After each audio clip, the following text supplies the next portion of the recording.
Hi, I'm Sean Gregory from Time.com, and we are here in Tenafly, New Jersey, across the Hudson River with Novak Djokovic, the fourth-ranked player in the world. And Novak is going to give us a free tennis lesson here on Time.com. Novak, thank you so much for doing this. My pleasure. Novak, let's talk about the serve. Obviously, we all can't serve above 100 miles an hour like you guys, but just talk to me a little bit about, you know, the motion, the angles of your body, throwing the ball up. Considering my case, I always try to toss a ball a bit higher. Tossing the ball higher gives you more time to involve your legs, which basically are maybe even the most important part of your body for the serve, including the wrist. It's very important.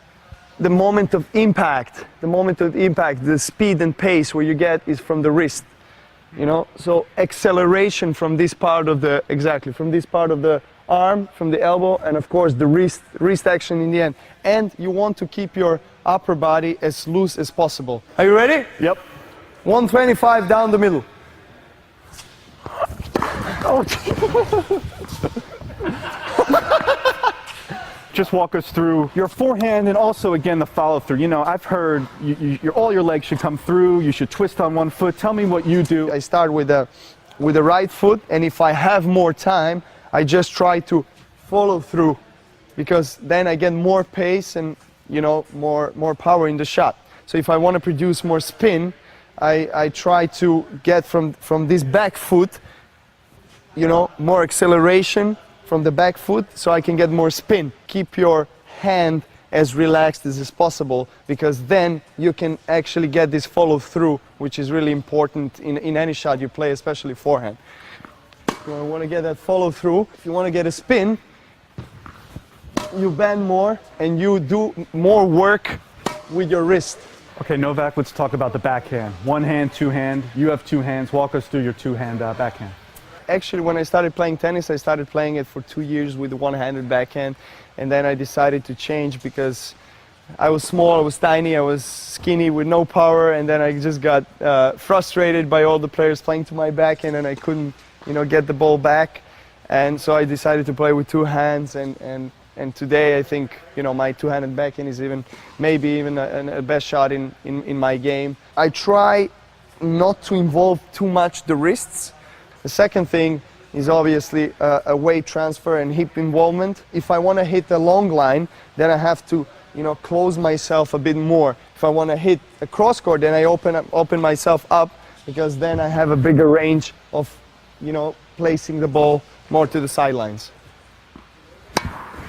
People try to do the drop shot. They see somebody back in the baseline and they just try to kind of sneak it in there, and then they wind up hitting it 5 feet short. Can you just walk us through how you do the drop shot? Well, yes, drop shot is actually one of my favorite shots. It's because you get to change the pace. It's much more difficult to play a drop shot from the back foot. It's much easier to play a drop shot when you're in front of your body and when your upper body is in, you know, forward position. So, you know, you try to open up your racket head and just go through it and make like a short slice. You want to make this little cut, you know, make this little spin so the ball can stop. How can you make yourself strong at the net? With the volleys, the most important thing is to try to hit the ball just in front of yourself and always keep your head still, obviously, and try to be low balanced in your legs. So basically, again, you are covering this part of the court and up to here.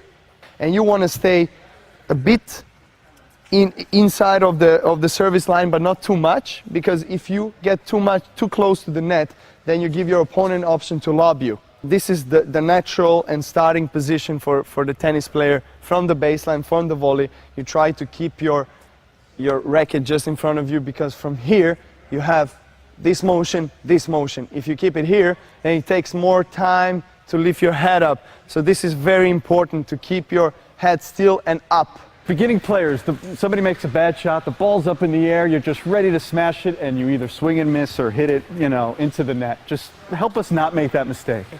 How do you hit that smash shot well? One of the most important things is the left arm with the right-handers.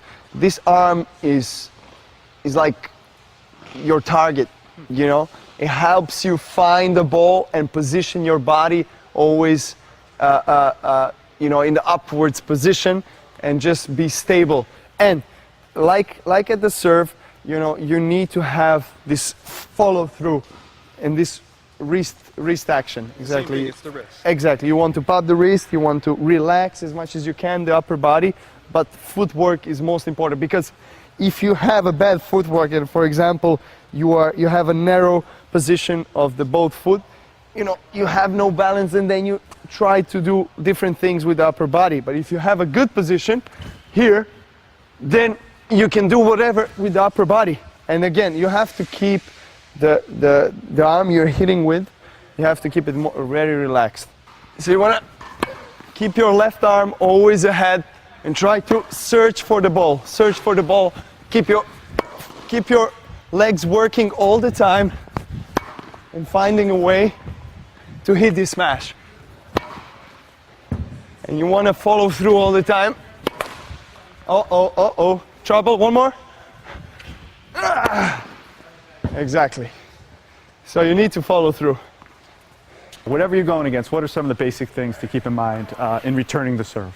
What I like to do, I like to stay somewhere in the middle, because for the first serve, because that gives me enough options to block the shot and to, you know, to spin it and follow through. For the second serve, I like to come a bit closer to the baseline and make a split step. So what you want to do is you want to do a very small split step, just to be ready and be able to, you know, accelerate from then on. Just try to make a short swing, because any big swing with the big servers who serve more than 120 miles per hour, you're losing your time.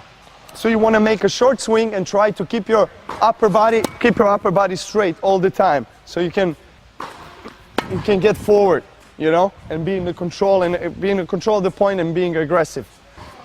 Can you serve second serve? So second serve, I start from here, I make a split step in the court and try to hit the ball and get in the control of the point and get into the comfort zone, if that comfort zone is on the baseline, or if the second serve is very short and I have a feeling that, and I see and I recognize that the return of the second serve was really good and that my opponent is stretching out and being very defensive, that's when I want to move a couple of steps and try to hit a second shot volley.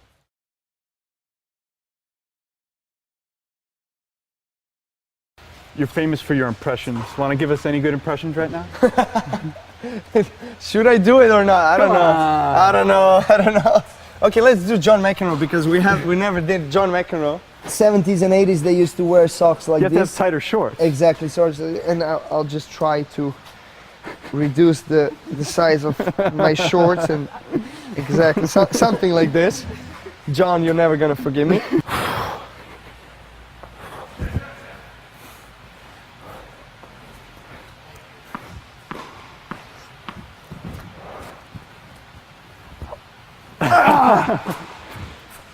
What? Oh, it was white? You cannot be serious! You cannot be serious! And things like that. Great.